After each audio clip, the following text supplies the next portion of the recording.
The opening words I selected for this morning are by Frederick Buechner from his book, The Sacred Journey.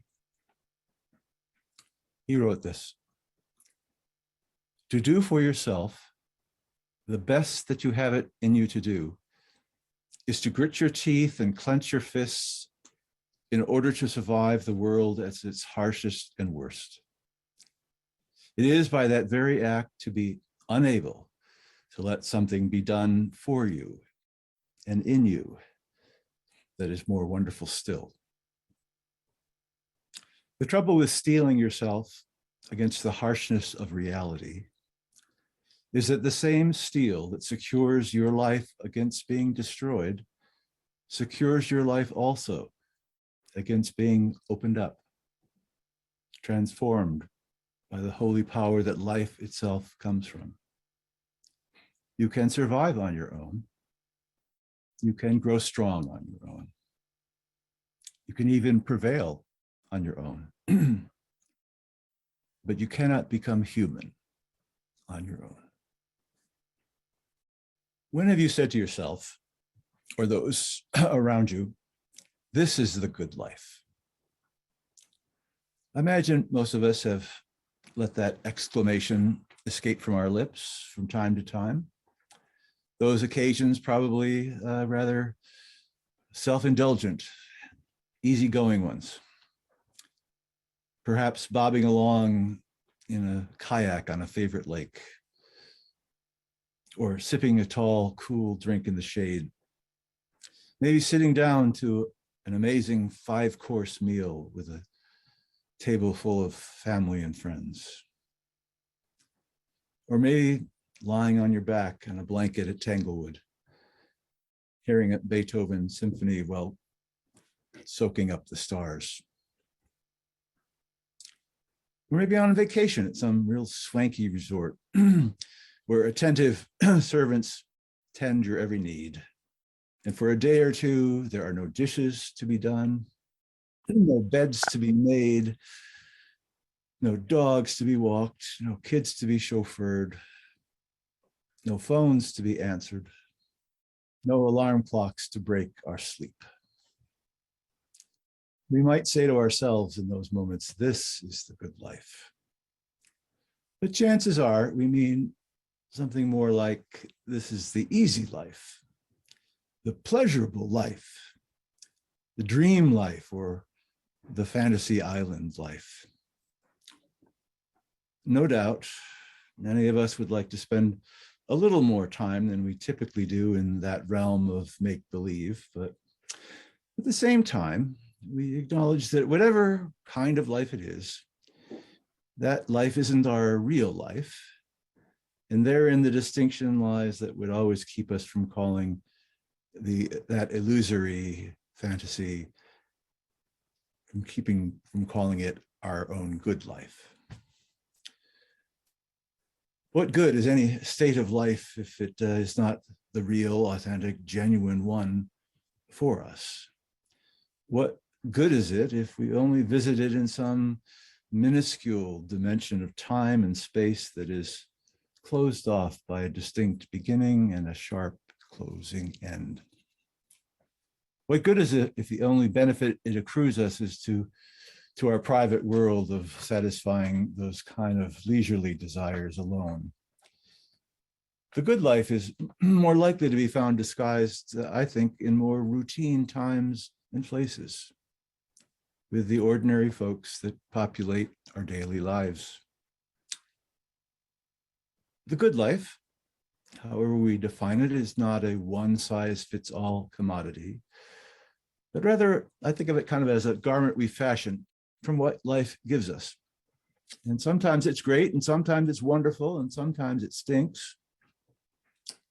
But the challenge is to see it for what it is, and to know it for what it is, and to be able to conceive of it as being, well, good enough.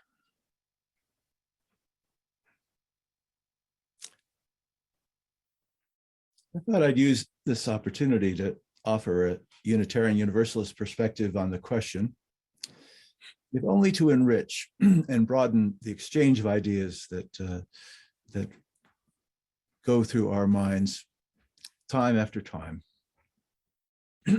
Being something of a hybrid when it comes to spiritual traditions, you don't have commandments that are encoded in scriptures or are dictated by the lives of saints or enforced by creeds or doctrines someone has passed down to us. But even for those who have inherited those directives from their own spiritual ancestors, the question of what the good life is for us today is guaranteed to be more complex than it ever was before. Many of the great religious traditions describe the good life in terms of what you should not do in order to have a good life.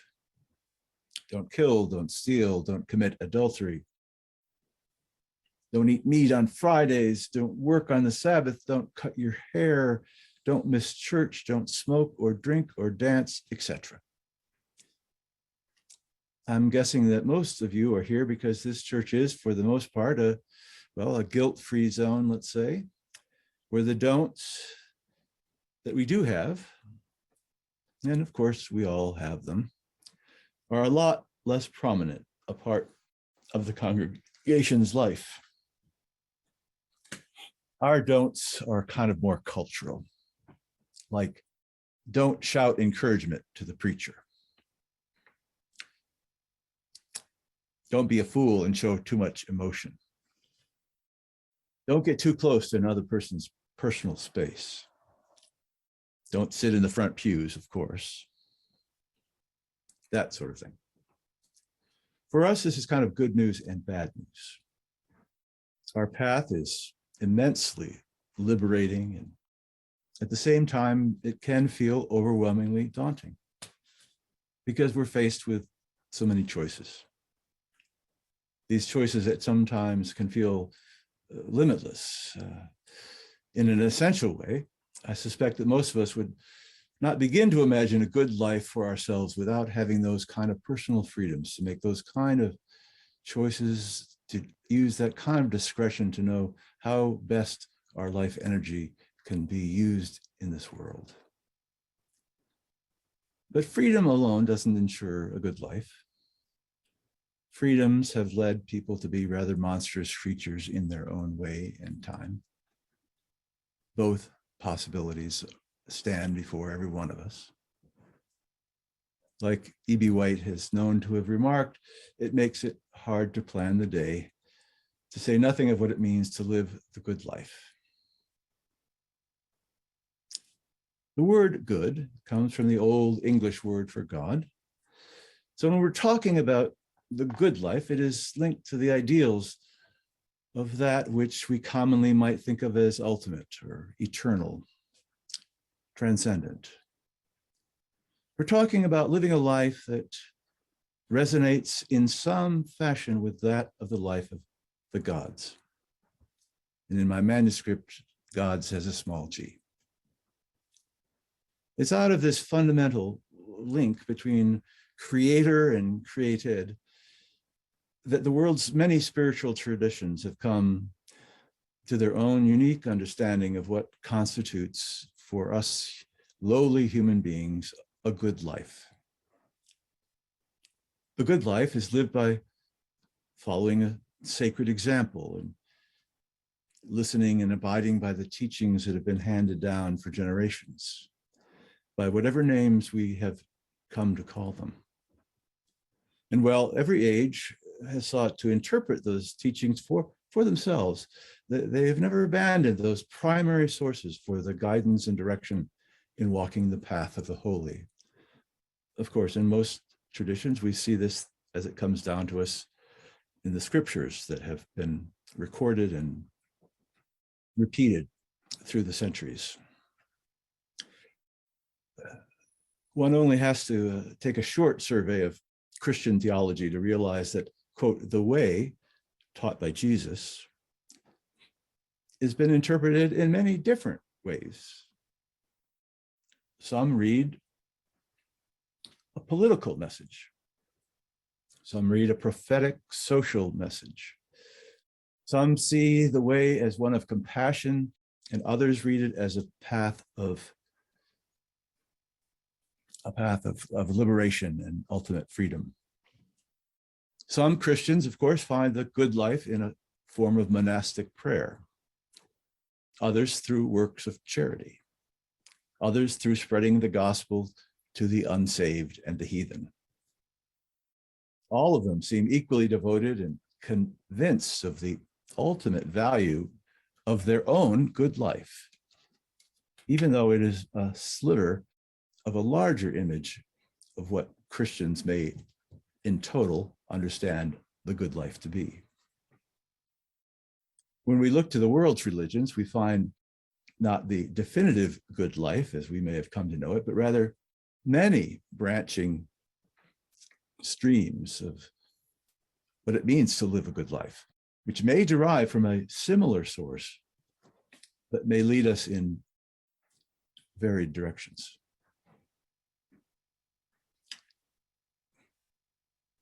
This question of what the good life is probably didn't occur to our earliest human ancestors. They were simply committed to figuring out how to live to the next day, how to feed their family, how to be safe from the dark creatures of the forests. But eventually, the question was raised as life became more deeply understood, more deeply grounded around communities, around what it meant to live in relationship to others close by us. So the quest for this good life, oh, well, we can guess it's been around for at least 3,000 years. Others before it probably pondered it as well, but it was really the Greeks who took up the question with the greatest passion and the most persistent energy. They sought to describe what it took to create a noble human being through a combination of transcendent values and high ideals and the common good that existed to strengthen the community, which was for them the city-state. In their own words, the citizens of Athens took an oath 2,500 years ago, describing what it meant for them to live a good life. And this is what the Athens oath was. We will never bring disgrace to this city by any act of dishonesty or cowardice, nor even desert our suffering comrades in the ranks. We will fight for the ideals of the sacred of the city, both alone and with many. We will revere and obey the city's laws and do our best to incite alike respect and reverence those who are prone to annul or set them at naught. We will strive unceasingly to quicken the public sense of public duty. That is, in all these ways, we will transmit the city, not less, but greater, better, and more beautiful than it was transmitted to us. A deep civic sense of what it means to live in relationship to others was what the good life created. As you could tell, it wasn't really a private quest determined by individual preference or choice. It was ultimately linked to the good that others would know and experience as well. It has a common bond with our sense of covenant that becomes important in many later centuries in terms of religious community, being in covenant to each other, acknowledging the importance of one holds up the good and health and well-being of the other. The Greek tradition broke with most religious traditions of its time in claiming that noble human beings are mostly made, not born that way, made. Thus, it's in the process of doing good acts that we become good. The good life is something that we must embody, that we must do, not just refer to or point to or suggest that others might best do it, but something that we must do. Psalm 90 puts it this way: by the work of our hands. It's by the work of our hands that the good life would be established by us. the work of our hands, not by some transcendent deity. Now, the problem with what the Greeks came up with, at least for most of us, is that the good life was not an equal opportunity experience. The good life was mostly reserved for those at the top of their social system. The good life was something that one needed a life of leisurely, scholarly introspection to fully embody. Socrates may have thought that the unexamined life wasn't worth living, but there were a lot of Athenians who were busy laundering his togas and cooking his meals and sweeping up his classrooms who might have begged to differ. His student, Plato, conceived that the human soul was divided into three components: the rational, the courageous, and the appetites of passion. To Plato, the good life was only established when the rational ruled and controlled the other two components. And only a few people were capable of that kind of mastery of the soul. So therefore, only a few could really know that noble, virtuous, good life. The Greek tradition maintained that reason and knowledge were the keys that opened the door to the good life, but that was really the domain of really just the few. To make those judgments for the many was the role of the hierarchical top level. It is, of course, totally undemocratic and blatantly elitist in every way we could begin to define it. But there we have it. A foundation of ideas that underlie the civilization that we have been born from, let's say.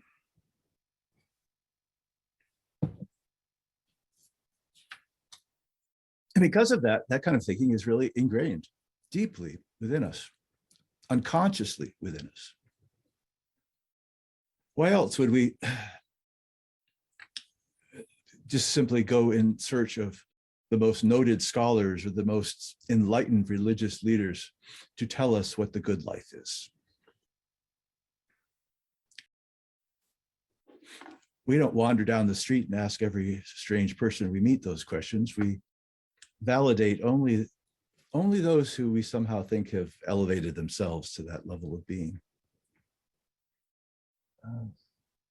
I guess deep down, I think it's because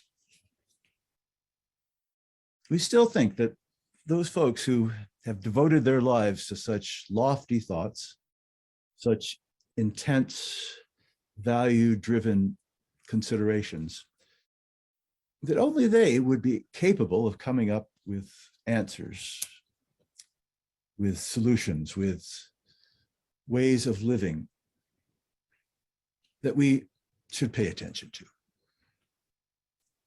I suppose that's why we choose them rather than, the clerk at the dry cleaning store, or the housekeeper at the nursing home, or the daycare teacher when it comes to finding out just what is a good and virtuous life.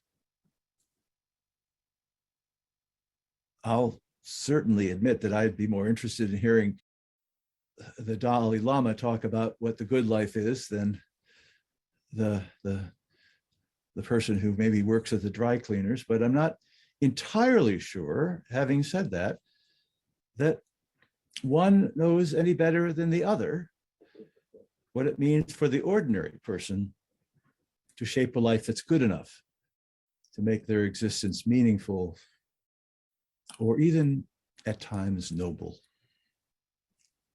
I think it's important for us to hold the images of the good life as close to our own daily challenges and struggles as possible. Not to elevate them as something that is beyond our comprehension, beyond our application to life itself.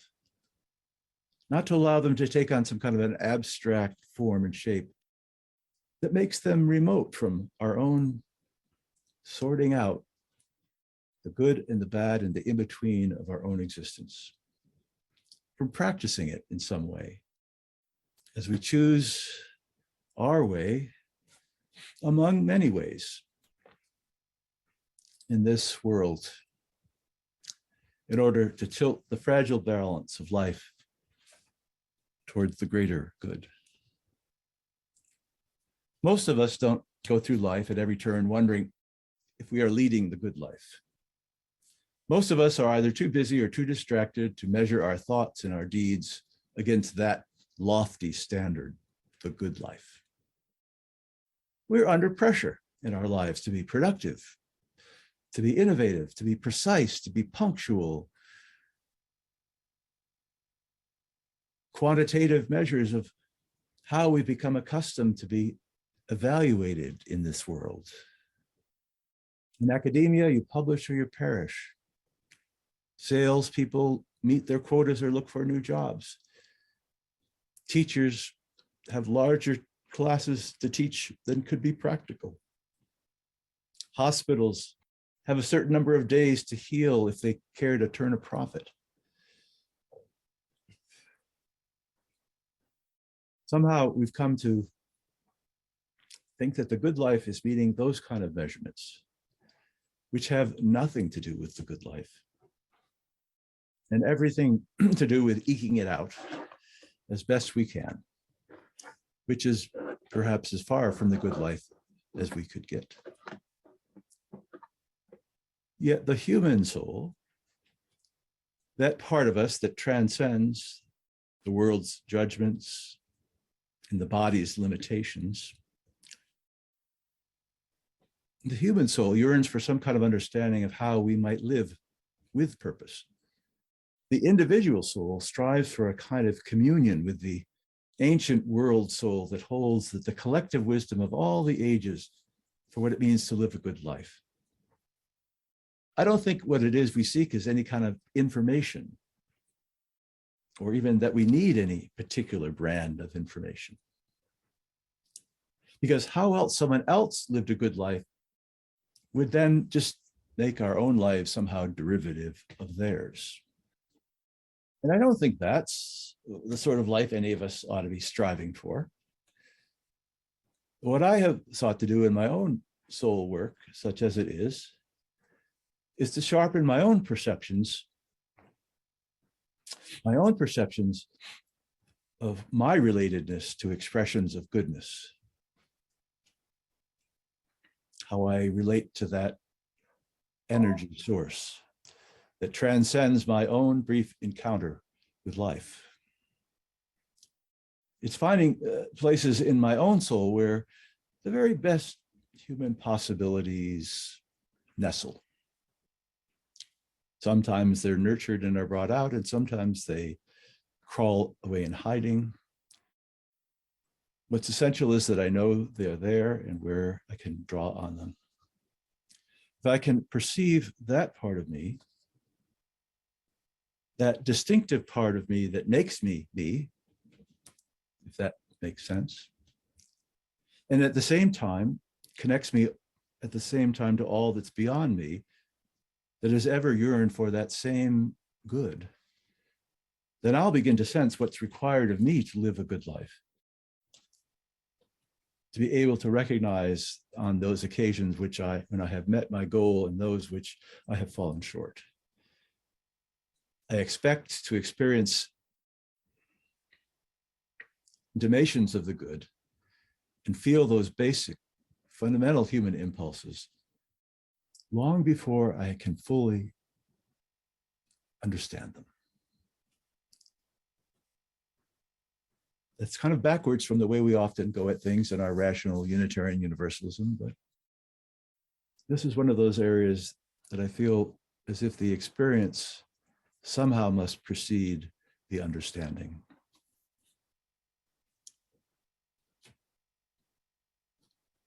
The strength of the Greek tradition on our own thinking would have us reason out the good life, as we might calculate the angles of a hypotenuse triangle. But as all of us at one time or another come to realize it's one thing to figure out and know what's good and right, and quite another to practice it without compromise or condition. To me, at least, that good life is a path shaped by encounters with profound conclusions, and not by situational calculations and judgments that I make along the way. The good life almost becomes a kind of obligation, a sacred obligation that moves us through the world with a kind of courage and integrity. Once realized, it's no longer some optional idea we might follow or ignore, but it becomes the beacon by which we navigate our chosen way in the world. And once we have chosen that way, owned that way, begun to inhabit that way, it can't be unchosen. As I spent time reading and thinking about the good life, I found certain similarities in how people through the ages have described the good life. Figuring out how to live the good life is not really that complex or obscure. There are no shortage of people in the world that would be glad to tell us. In its deepest meaning, the good life is no great mystery. There seem to be three basic components. It has to do with things as fundamental as the golden rule.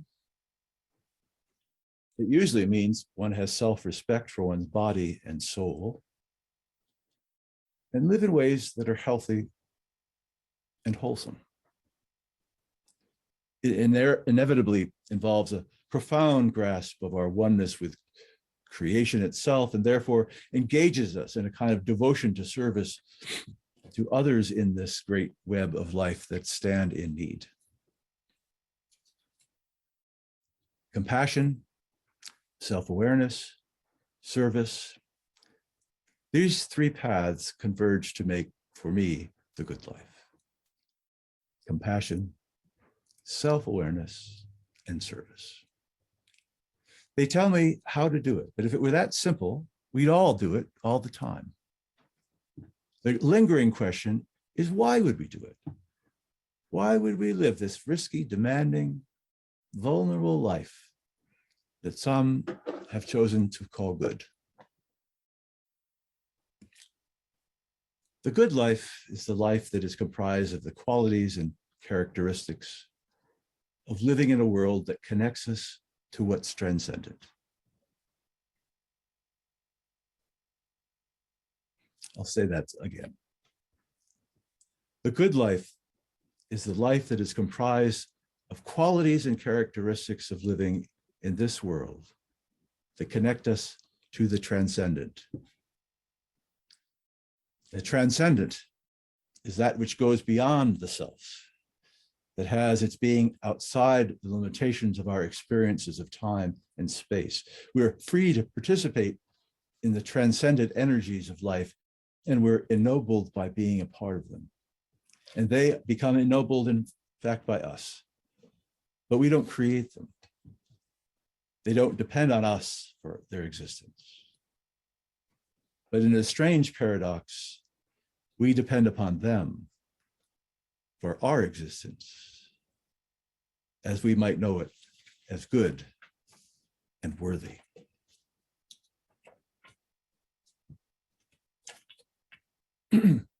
A good life, for example, might be a life in which we are deeply creative.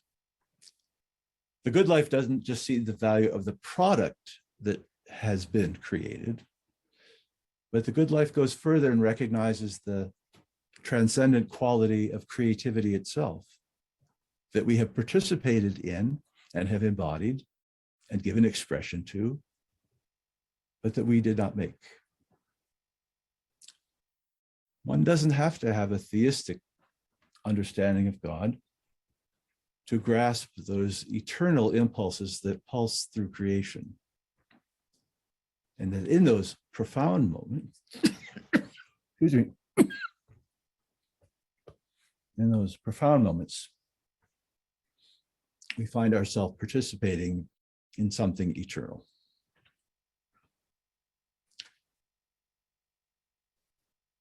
It might be creativity. It might be compassion. It might be service. It might be humor. It might be music. It might be worship that connects us with the transcendent elements of being. How it happens is nowhere near as important to understand as why it happens. And you will know. You probably already do. This life, this good life, will break our hearts before it's all over.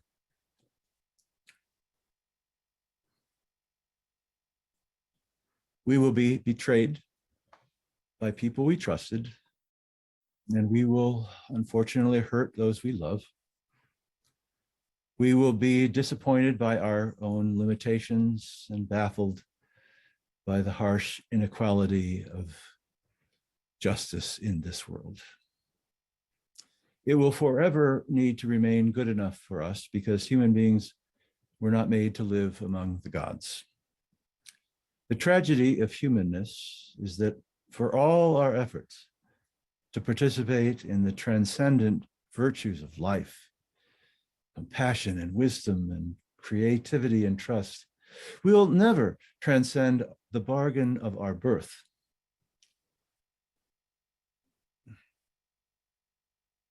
Which is only balanced and paid for at death.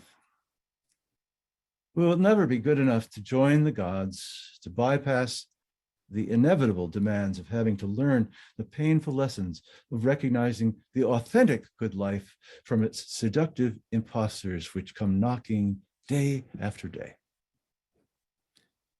It's hard work making our sense of place in the scheme of things, in a world that's rarely fair and always full of contradictions. But when we manage to find our lives reflected back to the universe, some of the goodness that is hidden first in us, and really feel the powerful coherence that can be between our inner and outer lives, we will know and love the good life as never before.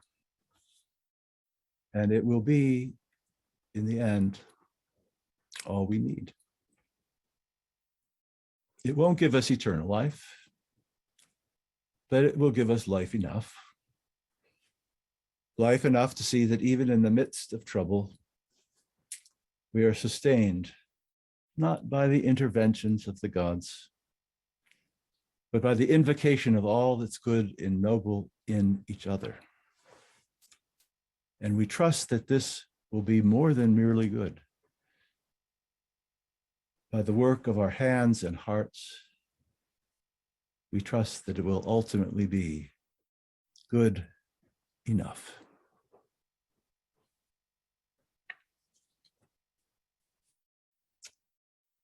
May it be so.